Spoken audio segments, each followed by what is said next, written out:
Something I have come to understand is that the moment some people remember they have to do EOI in Australia, their brain just switches off. It starts sounding like gibberish and not migration. But relax, because today I'll be breaking down EOI for Australian permanent visas, state ROIs, and all those things people whisper about online but never explain properly. I hope by the end of this video you will understand what EOI really is, how to submit it step by step, and why a lot of people don't get invited in Australia. Let's go. Quick note before we continue, please. I am not a migration agent. I am simply sharing general information and personal experiences to help you understand the process better. For those curious, EOI stands for expression of interest. You are basically telling Australia, hi, I have skills, I want permanent residence. Please consider me. Here are some important facts about EOI. EOI is not a visa. EOI is free. EOI does not guarantee invitation to apply for a visa. Think of EOI like dropping your documents with a recruitment agency. They don't call everyone, they call who they need when they need them. If you haven't been called yet, it just means your skill isn't in demand right now. Once your skill set matches an opening, you then get invited to apply properly. Let's speak a little about the visa streams that need EOI. EOI is used mainly for point-tested skill visas such as subclass 189, which is a skill independent visa, subclass 190, which is a skill nominated visa for the states, and subclass 491, which is the skill work regional visa. This is also a state visa. Additionally, I recently learned that you are required to submit an EOI for a national innovation visa. Let us leave that topic for now. We will just be talking about the EOIs for the points tested visa today. Now, if the visa you intend to apply for needs points, congratulations, you and EOI are now best of friends. Before you go online and start searching how to apply, please don't skip this. I have learned many people rush to SkillSelect, which is the website we are about to rush to, and then get stuck halfway or even cut away. You must have the following before going to that website. The first thing you need is a positive skill assessment. A skill assessment is Australia's way of checking that your qualifications and work experience truly match the job you are claiming you can do. You can read more about that by selecting the link I'll put in the description. The second thing you need is a valid English test results. This could be your IELTS, your PTE academics, your TOEFL, IBT, and several others. And before you ask, the answer is yes. You cannot submit EOI without English results. Well, you should not submit EOI without English results. SkillSelect doesn't accept "I'm waiting for my result," just so you know.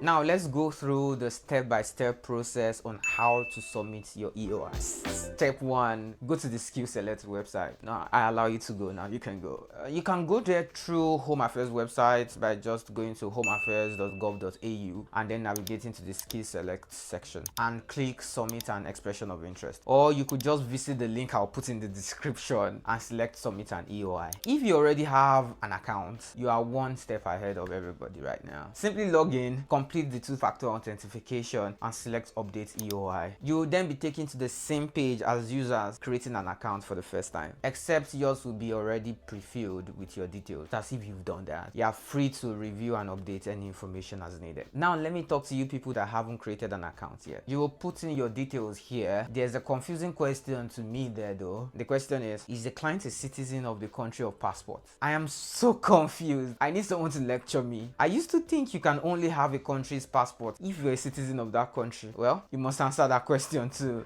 Those that don't have accounts initially will have to create one. I know you now have another password to remember. Adulting is really hard. Select the visa types you want to express to. You can read more on what these visa types are in your spare time. When selecting the state, if you choose visa subclass 190 or 491, select state you are interested in or just choose any. You can select multiple states, by the way. This is not the time for you to say I only love Sydney beaches. Come on, be flexible. Just so you know, Sydney, New South Wales is very competitive and they always advise you explore other states and territories. Moving on, you should select if you'll be interested in living outside the Australian Capital Territory, and that's Canberra. The next thing to do is to put in your English test details if you have a test results you got within 36 months. That's 3 years. For PT academic candidate, your test reference number is your 9 digits registration ID. After you put in your scores, your language ability would automatically appear at the bottom. Do note that the minimum language ability is competent. Functional or vocational English isn't accepted in this EOI.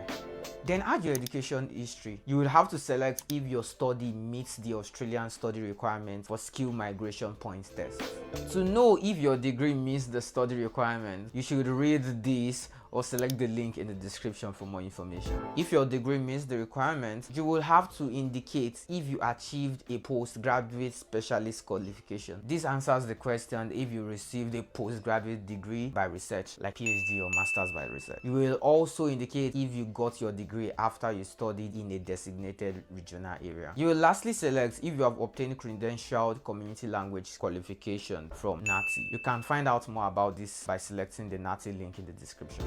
Next thing to do is to fill in your skill assessment details by selecting your ANSCO nominated occupation, the same one on your skill assessment. You should know that if this part is not filled, your EOI will be invalid. Note that if your assessment says geologist and you pick geosciences, your EOI is going nowhere. Fill in the details as required in here. Make sure the date and reference or receipt number correlates with the one in your skill assessment certificate. The next thing to do is to put in your employment history for the last 10 years. Make sure to select if the employment is related to your nominated occupation as stated in your skill assessment section.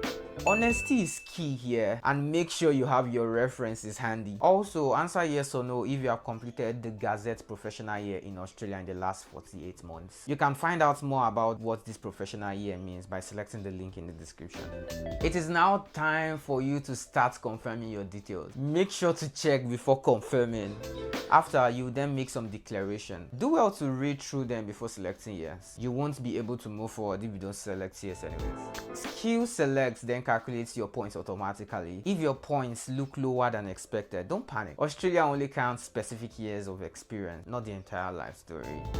Then select submit. Congratulations, you are now officially in Australia's waiting room. Now let me tell you what happens after EOI. Your EOI stays active just for 2 years. They get archived after 2 years. During that time, you might get invited and you might not. Australia might say nothing at all. And that's normal. You can update your EOI anytime before invitation. Maybe you get a better English score, you gain more experience, maybe you got a new job and you need to put it in there. You finish another qualification, maybe you got another degree. Once invited, no more edits.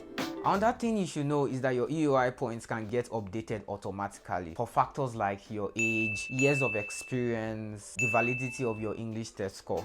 Let me repeat this. EOI is not a visa application, so it does not give you bridging visa or maybe an extra stay right or any legal status. You can only get bridging visa when you lodge a visa application and not with EOI. In simple words, don't confuse hope with permission. Now let's talk about ROI. This part gets people, so please listen. I was actually planning to put this part in a separate video, but I feel you should know this now because many people make huge mistake here. Submitting EOI is not enough for many states. That's if you intend applying for the subclass 190 and the 491.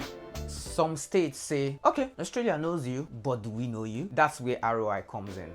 ROI stands for registration of interest. So expression of interest, registration of interest. I seriously don't know the difference, but what you should know, expression of interest is the general one, registration of interest is the state one. Well, it is not all states that require this ROI. Let me mention the states that require them. The first one is Victoria. Of course, EOI first, then ROI. You can lodge your ROI in Melbourne portal. The second state is Queensland. You can do that through Migration Queensland. The third state is South Australia. You should do that through Move to South Australia. The fourth state is Tasmania. You can do that through Migration Tasmania. Australia Capital Territory also require a form of ROI. You can see that in their government migration website. Finally, Australia Northern Territory also requires a kind of ROI submission. You can do that through Migration NT. I believe you should have figured out by now that that only New South Wales and Western Australia don't require any form of extra registration or expression, which is the ROI. So that's good. If you're applying for New South Wales or Western Australia, you don't need to do any extra expression. Let's talk about the common mistakes I have heard people make. The first mistake is submitting EOI for visa supplies 190 and 491 for the states and territories I mentioned earlier, but forgetting to do your ROI, claiming points you can't prove. Just so you know, they will catch you. Assuming Australia will chase you. Australia doesn't chase, they have small pride. If you get invited to apply, you will have to do this application within 60 days. Let me end with this. EOI is your introduction, ROI is your handshake. Don't forget to update your profile as soon as possible. As soon as you get that update, don't forget to update it. For those that change their addresses, don't forget to update your new postcode. If this video helped you, like, comment, subscribe, and share with someone confused about EOI. I'll see you in my next video.